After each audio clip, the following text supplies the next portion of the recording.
You're going to have suffering in life whether you like it or not, Christian or non-Christian alike. I've heard people say, oh, you don't want to tell them about the suffering. They'll never come into Christ. Why not? There's suffering outside of Christ.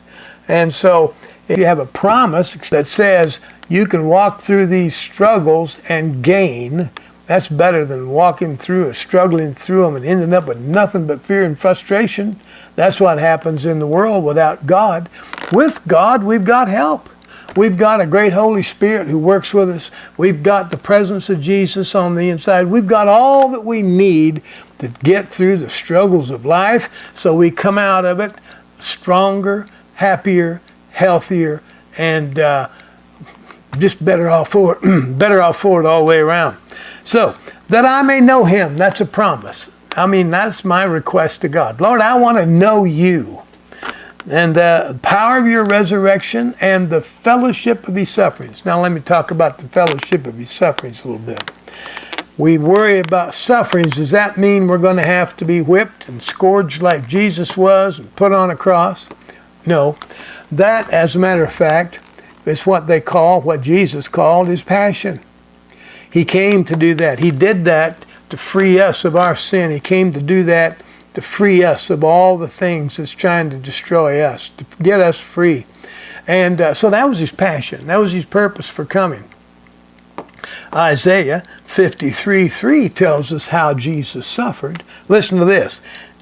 He was despised by man. He was despised. He was rejected. Remember when you used to despise Jesus and reject him? Remember when Jesus Christ was a curse word to you? Remember when you used God's name in vain to damn everything? Yeah, that's when Jesus was suffering. He was despised, rejected. He was a man of sorrows. He was acquainted with grief.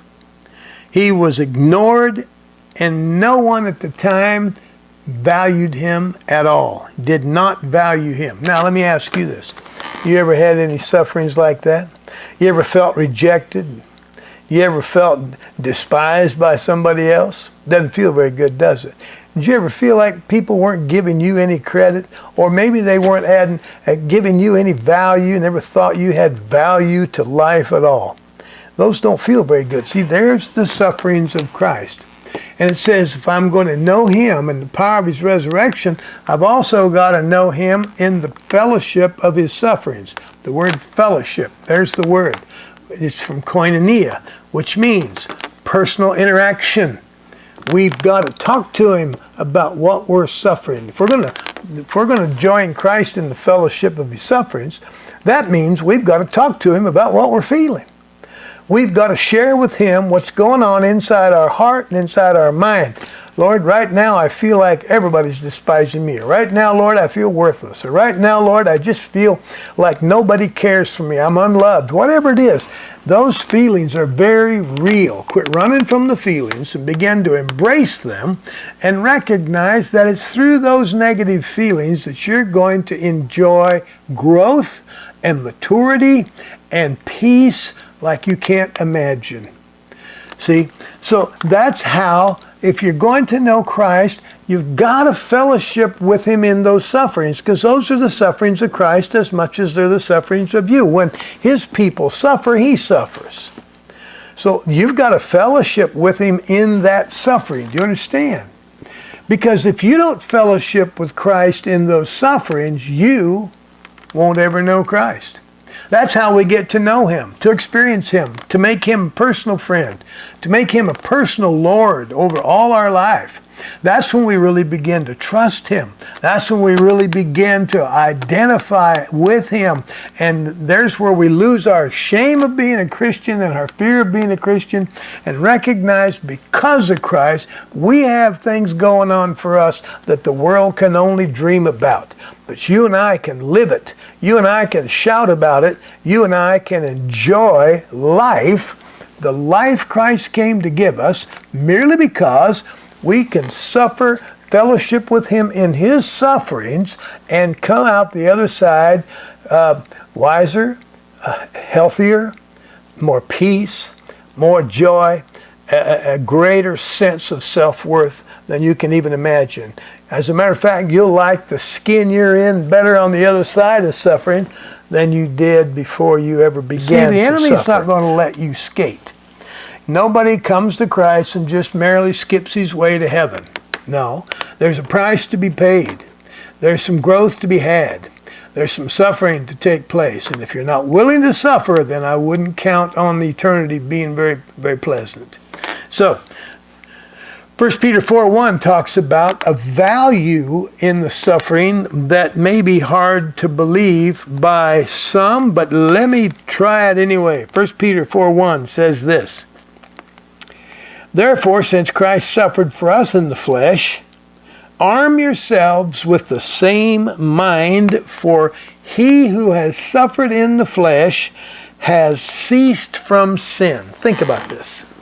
What do you normally do when you feel like somebody don't like you or you feel angry? Well, you probably respond the way the world responds. You probably get upset, fearful, frustrated. You probably whine and complain about it. In sin. That's when we're in sin. Those kinds of actions is sinful actions.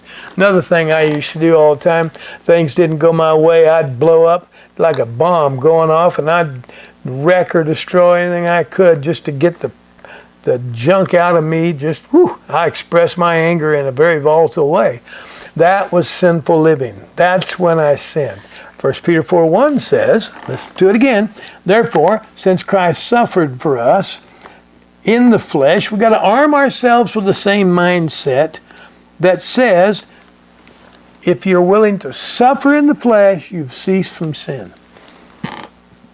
What do you mean, the same mindset? Arm yourselves with the same mind, the same attitude, knowing that life's going to hurt. You're going to be tested, tormented. You're going to have some pressure against you. Back to Timothy, it says, if any man or woman desires to live a righteous life, he will suffer persecution. It's a promise in Scripture. You will suffer persecution. But Jesus says right here, or Peter says, talking about Jesus, because he suffered for us in the flesh, we've got to arm ourselves with the same mind or attitude. That means we are going to suffer in the flesh as well. However, if we're willing to suffer and not retaliate and not get even, not pout, not all the negative things we've done, blow up, all these things that I just mentioned, if you can suffer, knowing that life's going to hurt, knowing that James says if you work with God and let him work with you, you're going to be mature, complete, lacking nothing, you're going to grow and increase, knowing that you've just ceased from sin. See, somebody's hurting you or harming you, or somebody's making you feel something, you feel like you're not wanted, you're rejected, whatever it is, you might have a desire to get even. Well, I'll show them. No, rather than doing that, if you'll just turn your mind heavenward and start talking to the Lord, Lord Jesus, right now I feel like I've been rejected. I don't know necessarily why, but I've been rejected. I've just turned my mind to things above, and I've ceased sinning. I do not sin when I turn to heaven and talk to God, and you won't sin either. So come on, friends. Don't believe that stuff that says there's no pain and persecution for a Christian. No, there is. There's probably as much or more than there is for a non-believer. The only nice thing is with you and me, we know how to deal with it, and we can gain from it. The world, they just keep suffering. Well, show your worldly friends, you can gain from it, and so can they if they turn to Christ. So, bless you, my friends. Turn to the Lord when you're dealing with your issues. Fellowship with Christ, that means talk to him, communicate with him when you're dealing with those sufferings like he dealt with in Isaiah 53:3. Same kind of sufferings you and I deal with every day. Turn to him, call on him, listen to him, let him speak right to your mind. You'll tell him what you're feeling. He'll speak to your mind. When he speaks to your mind, speak it out loud. When you do that, the pain is gone and you'll have peace like you did not know existed. Trust me. I've seen it work for hundreds and hundreds of people for many, many years. It's worked for me personally. I live it. And I'm telling you what, I like myself better now than I ever have my whole life. Why? I've grown, I've matured, I learned, I understand that pain and persecution, there's a value in it. Grab the value in it, friends. Become a Christian, mature Christian. Become a child of God. Become a man or woman of God that others can turn to and seek for help. You see, it's more about just us. No sense just living in peace and not being able to help anybody. God helps us if we choose, and we can choose, when God helps us, we've learned and we can choose to help others in the same trials and tribulations and problems that we once had. So come on, friends. It's time to grow up, time to mature, time to be what Christ has called us to be on the earth. Representatives of Jesus Christ. We are here to represent Christ to a lost and dying world who struggles and who needs some help. And you and I have the answer to help them. So God bless you. Subscribe to my channel. Give me a thumbs up if you like it. Make comments below. Give me an email if you need to talk to me and let me help you if I can. Because I'm here to help you grow and mature to more than you thought you could be. So, God bless you. I'll see you again on the next video.